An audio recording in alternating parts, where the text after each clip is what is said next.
What's up everybody, and welcome back to yet another YouTube review. This time around I've got the Mahindra XUV 700. This is the black edition and I really do like it. I mean, when Mahindra was first introduced into the country, it was very agricultural type of cars. And I mean, I think if you people who are watching right now, you essentially see Mahindra with the likes of this pickup and just really bucky based, agricultural type of vehicles. And I think this XUV 700 has really brought that, SUV, really good looking, and you can actually go out and buy a Mahindra. I've always been a fan of the XUV 700, especially when it was introduced. Now with this black edition, I do quite think that this is that model that they needed. Mostly because that interior was too light, and for me, especially for a family vehicle, that didn't work. So they've introduced the black edition, which I do quite like. So let's get into this review, and I'm going to show you the interior, the exterior, and go for the drive. But I do think that Mahindra have got this in terms of pricing just right. It drives really well, and it's not too shy on looks either.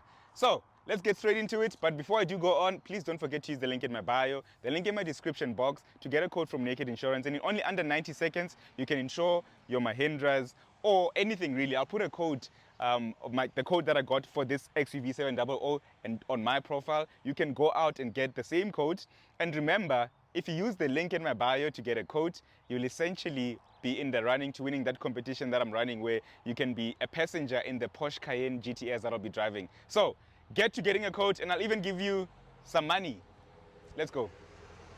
So, do you see that these indicators are on, right? I'm just going to close that, and it should go off in a second.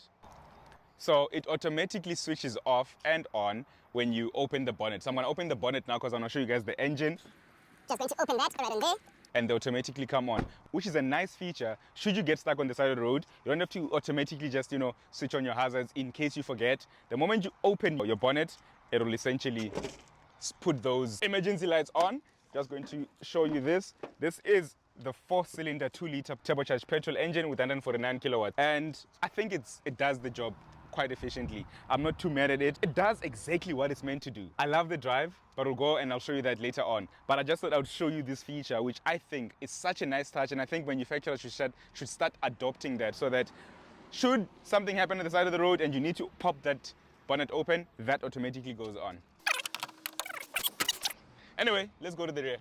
Remember that thing I spoke about earlier on, and I said it's got some BMW reminiscence right at the rear, and it's right on these taillights. These remind me of the X5 and the X6 facelift models, and I'm not sure if I'm the only one who can see it, but this definitely, these LED lights, yeah, I think inspiration definitely came from BMW.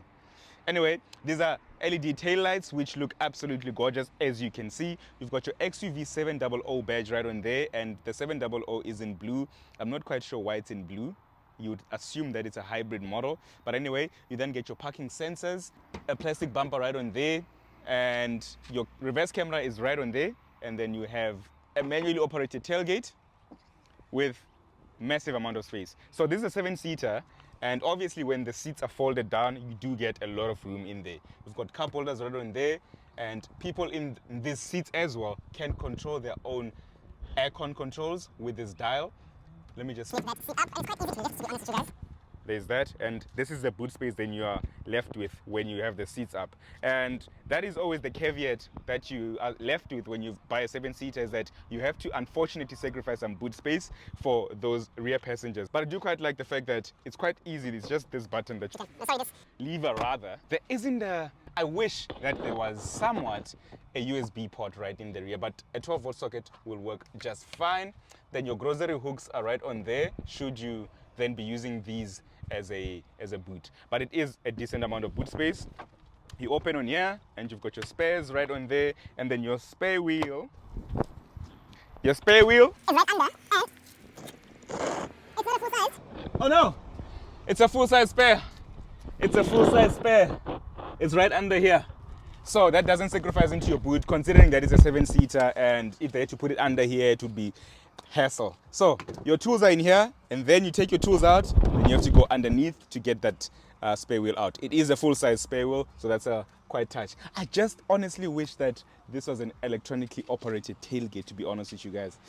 I don't know, because I mean, when you look into the segment, for 627,000 Rand, you're looking at the likes of Cherry Tiggo 7, I mean, the Jetor X70, and they all have electronically operated tailgates. But I mean, I think this car drives better than both of those cars I've mentioned, and it's way better on fuel consumption, better than those cars I've mentioned. So, do you mind? I don't think so. I don't personally mind. So, let's jump inside. So, when you jump inside of the Mahindra 700 Black Edition, you'll see everything is black. And this is a nice thing.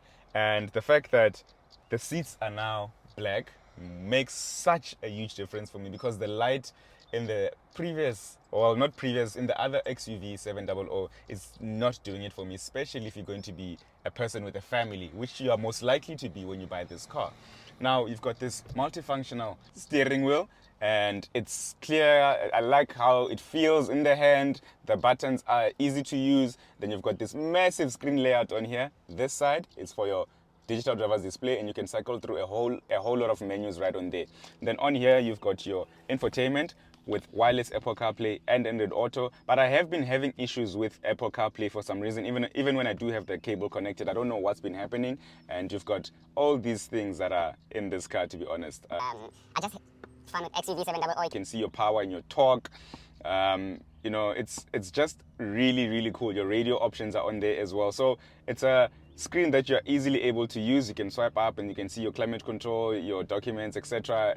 A whole lot of things that you can essentially do. You can also swipe down and you'll see the same things essentially. So I'm not too upset at these, and there you can easily then just get onto your climate control settings. But you don't have to use this, because you still have physical actual buttons, or dials rather, for your climate control, and that is a nice touch.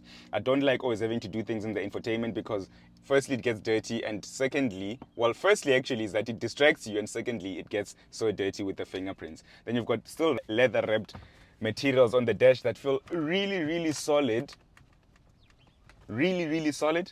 You've got your start stop button right on there, and a Sony sound system in here that sounds really, really good, to be honest with you. I'm not too upset at it.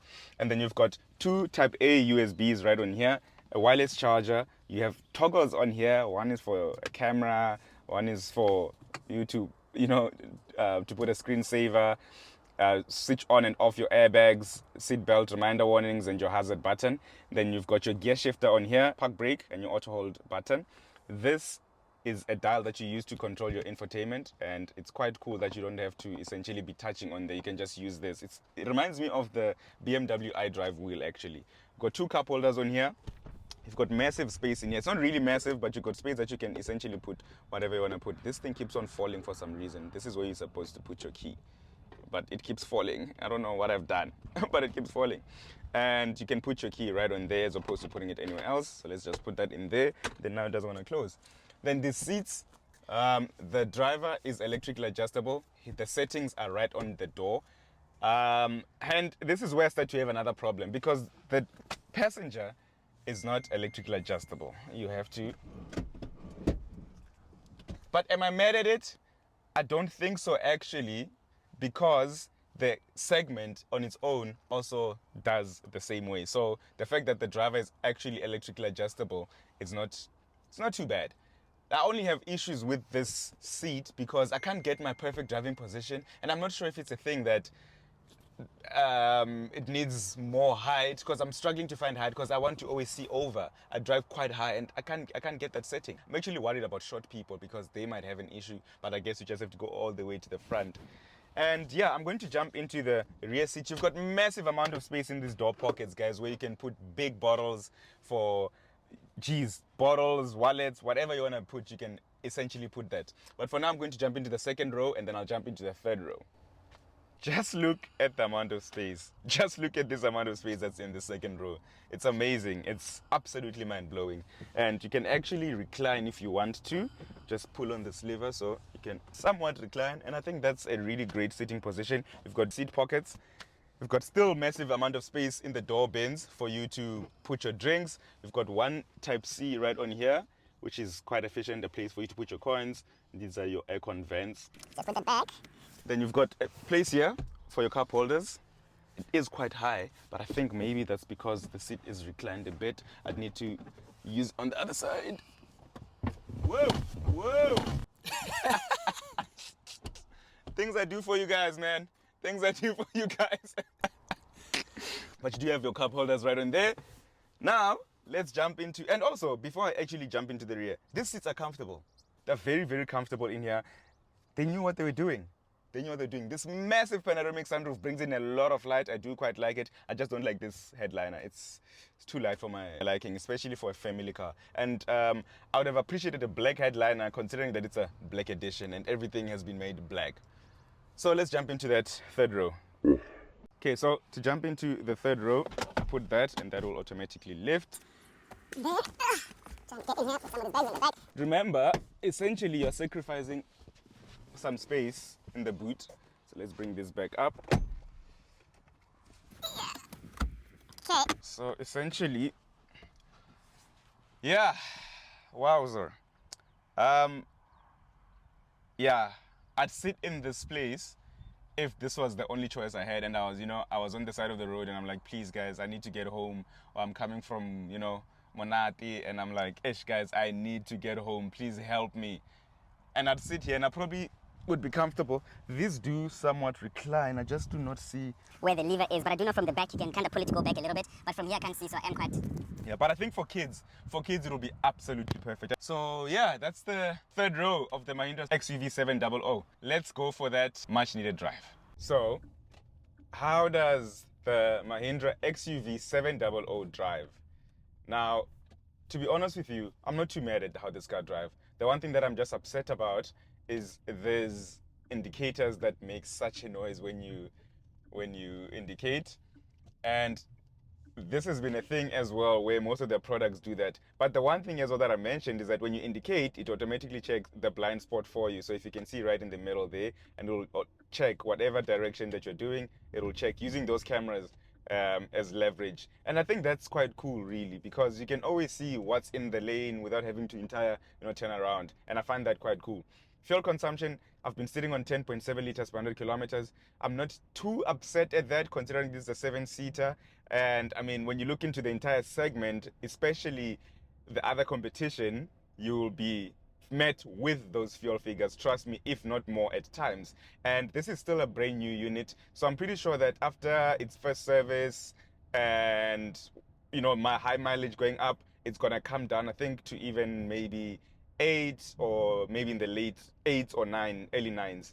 And I haven't been driving easy on it either, so that is not too bad for that fuel consumption. You get about 560 kilometers on a full tank, and that's doable, and it will do what it needs to do. The driving dynamics are okay in this car. It does what it's meant to do without trying to be fussy.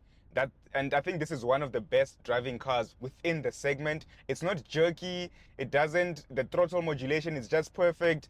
There isn't anything that it's not trying to do. It's the only thing that I'm finding quite loud is the engine. At one stage, I actually thought it's a diesel engine, and I'm not sure if this unit's issue or if people who drive these cars have also picked that up. But I have been finding that the engine is quite loud, and yeah, the gearbox is smooth. I do quite like this automatic gearbox. It's smooth. It doesn't have any issues either. I just have an issue also with the sitting position. It doesn't go all the way up. So I like to see at the top a lot, but like it just finishes right there. It doesn't give you a lot of room for adjustment. And that is one thing that I'm struggling with. So you can go all the way forward and all that stuff. And I think there are people who are going to struggle to find their perfect sitting positions. And that's the only thing that I'm finding weird. The seats are comfortable, but that sitting position for me, I'm struggling to find the perfect sitting position in this car. For my height, that is. In terms of safety, you've got all the safety hosts available to you. And the nice thing is that you can switch them off should you not want to use them. You've got hill hold assist, rear cross traffic alert, blind spot monitoring, gave you that other safety system that that when you indicate and then the blind spot will come out. You've got a host of airbags in the car as well. I'll put all those on screen in terms of the safety features, but I do think it's one of the most safe vehicles also in the segment. You would not have to worry about any of that. And then my final thoughts, I think that it's a great product. My biggest worry with the XUV 700 before this black edition was the fact that the interior was too light. And for a car that's meant to be a family hauler and it's supposed to, you know, do the day-to-day running, that interior was not going to last. You're going to be spending a lot of time at the valet trying to make sure it's clean. So this black interior works perfectly.